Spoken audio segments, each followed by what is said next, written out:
2022년 1월 28일 오늘 새벽 말씀은 누가복음 8장 1절부터 18절의 말씀입니다.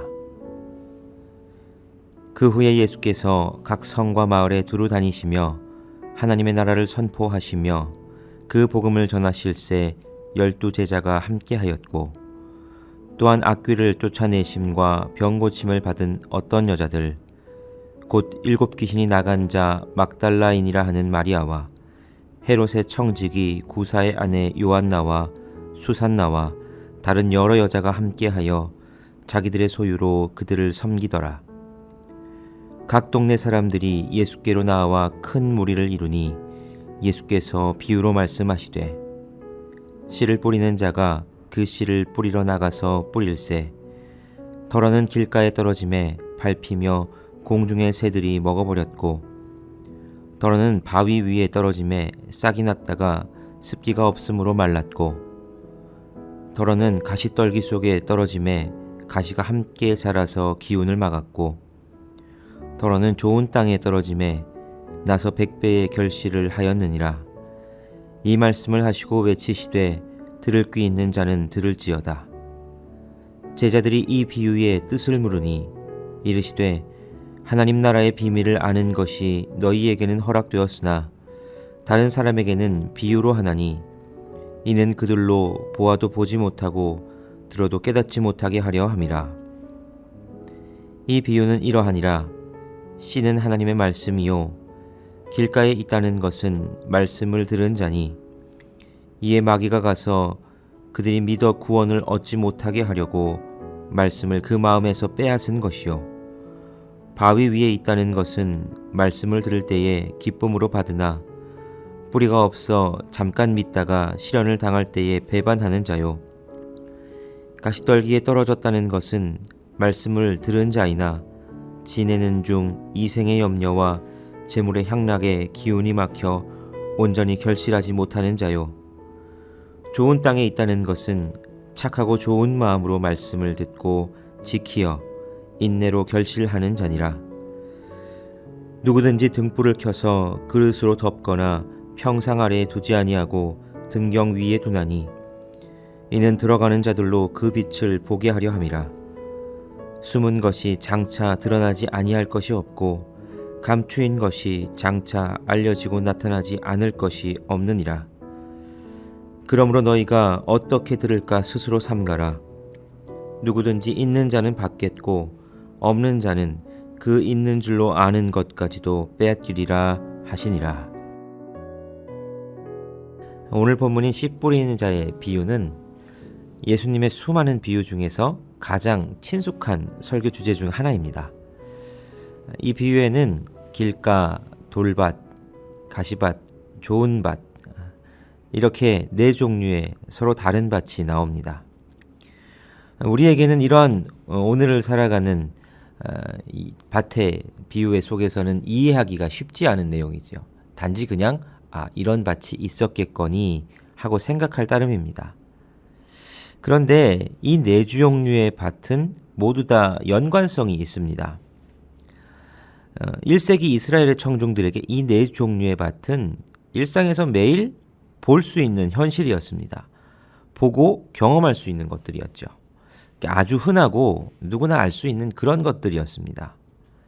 그러니까 이 비유가 당시 청중들에게는 굉장히 쉽고 친숙한 비유였던 거죠. 그렇다면 1세기 당시 이스라엘 농경지에는 왜 이런 4종류의 밭이 친숙한 풍경일 수밖에 없었을까요? 이스라엘에도 비록 넓지는 않지만 비옥한 토양으로 덮인 이스라엘 평야와 같은 그런 평야가 있습니다. 하지만 이곳은 신약 시대에는 로마가 차지했었고요. 또 구약 시대에는 주로 가나안 원주민들이 이곳을 차지하고 있었습니다. 그래서 이스라엘 사람들은 척박한 중앙 산지 지역에 주로 정착할 수밖에 없기도 했고 그래서 그들이 자주 접했던 밭은 바위가 많은 산지를 계단식으로 이렇게 개간해서 만든 테라스 농경지 형태의 밭이었습니다. 이런 테라스 농경지는 자연스럽게 앞에서 말한 이런 4종류의 밭을 다양하게 만들어내는 특성을 가지고 있었던 거지요.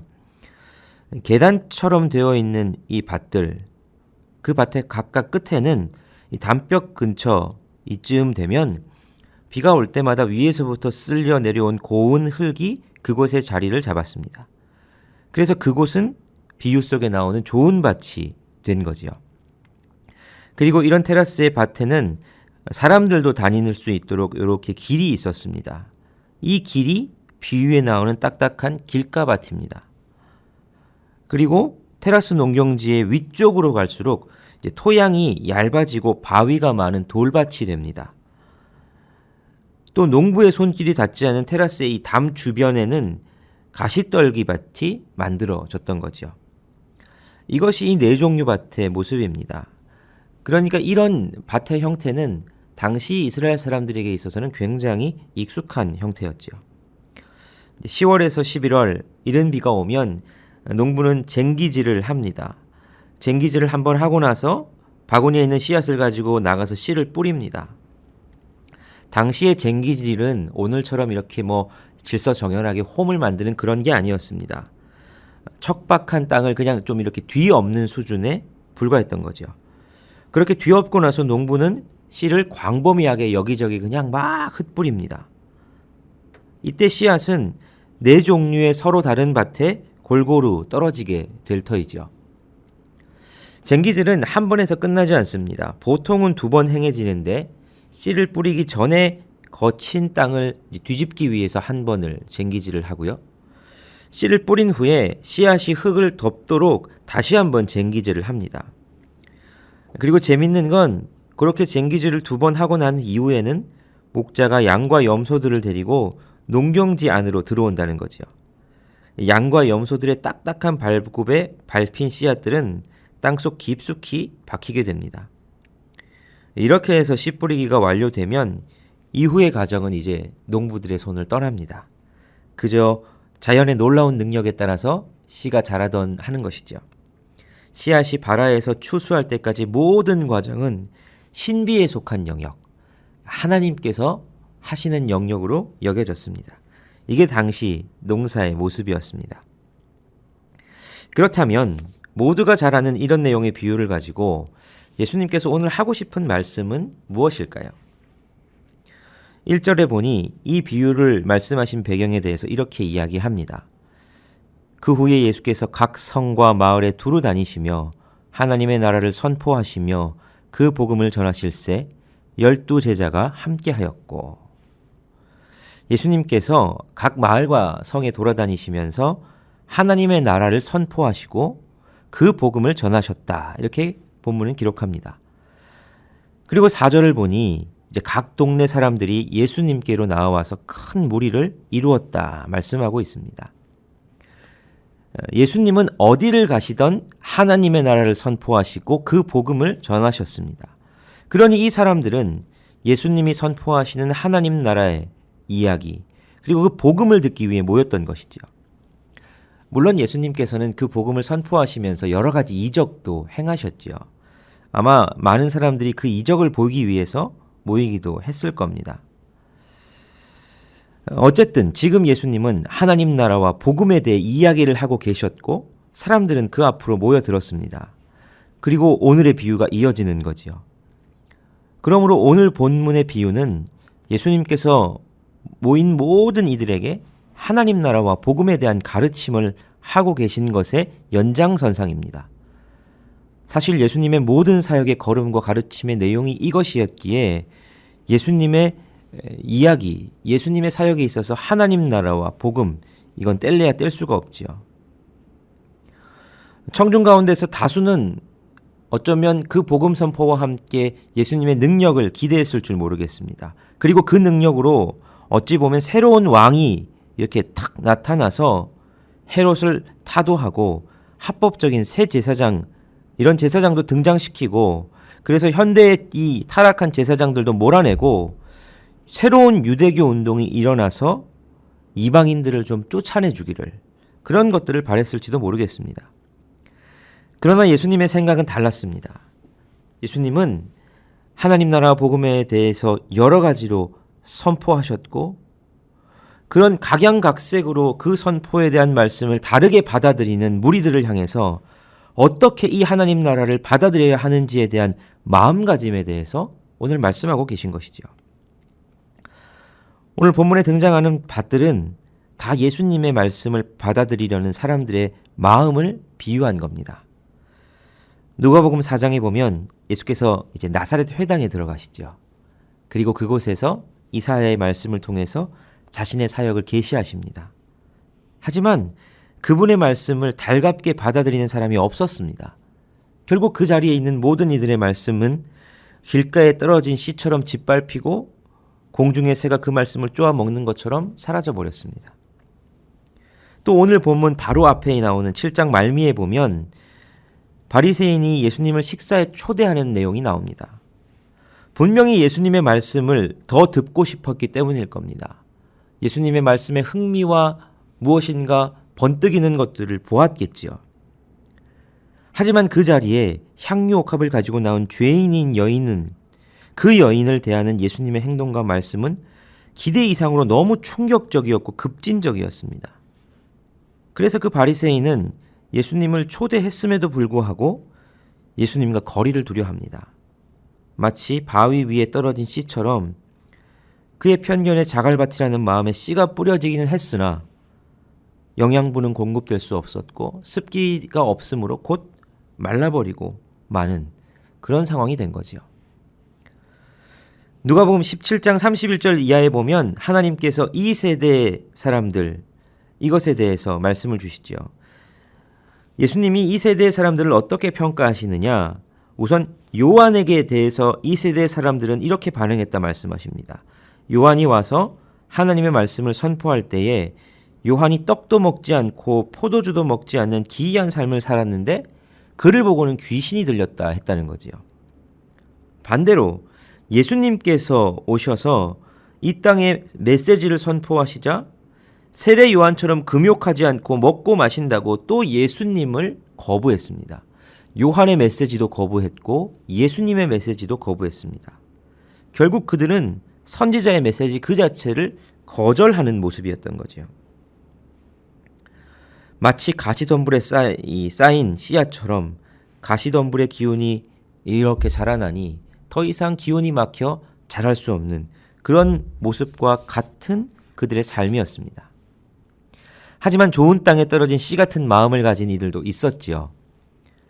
주님이 말씀만 해도 중한 병을 낫게 할 수 있는 권위가 있다라고 믿었던 백부장, 이 이방인 백부장이 그러합니다.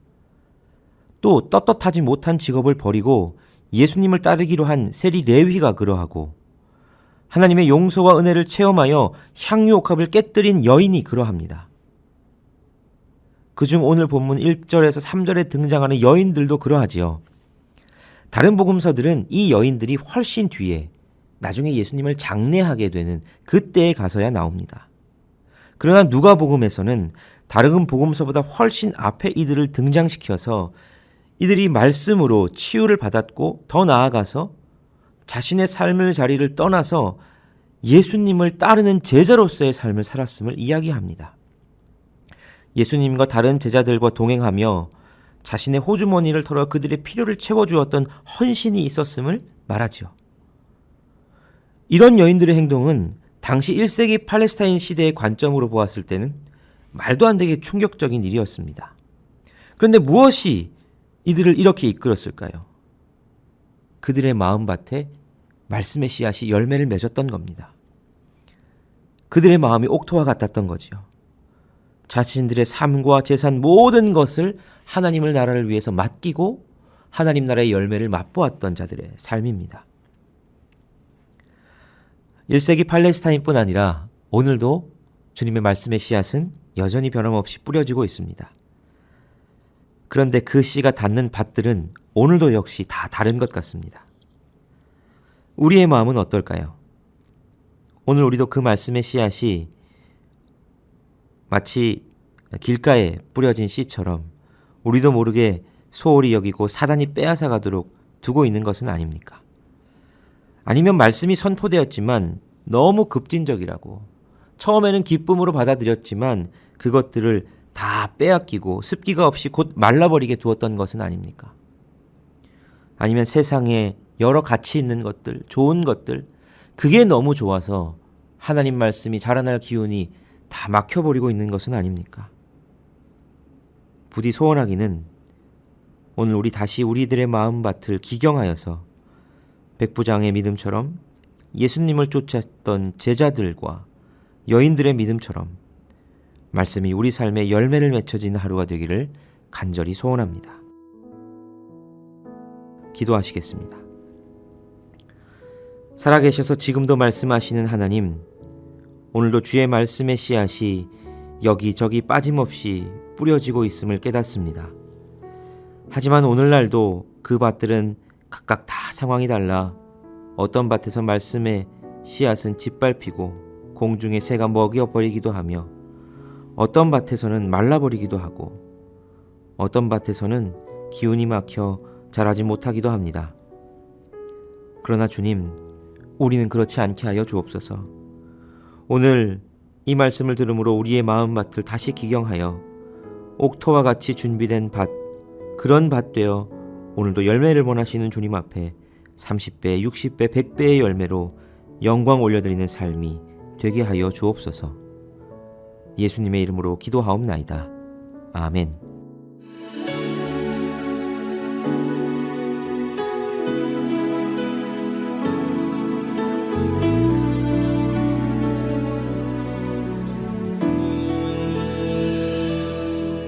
우리 오늘 눈물로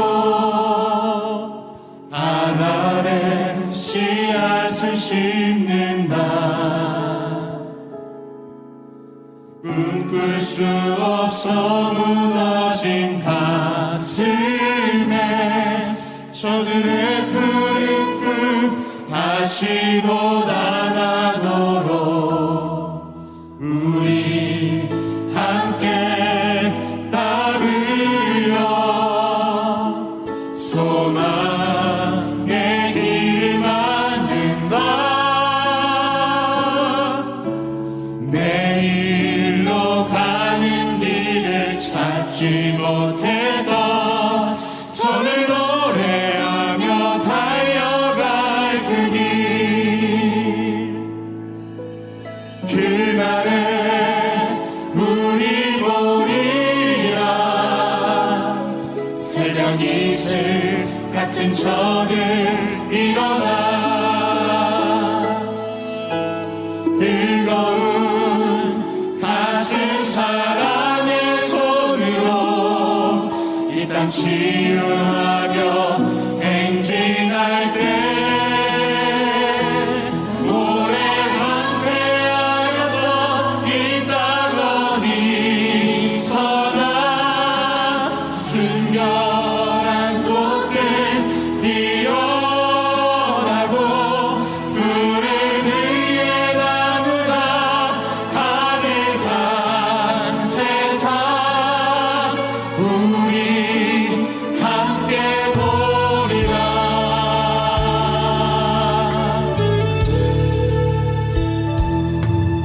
우리 오늘 눈물로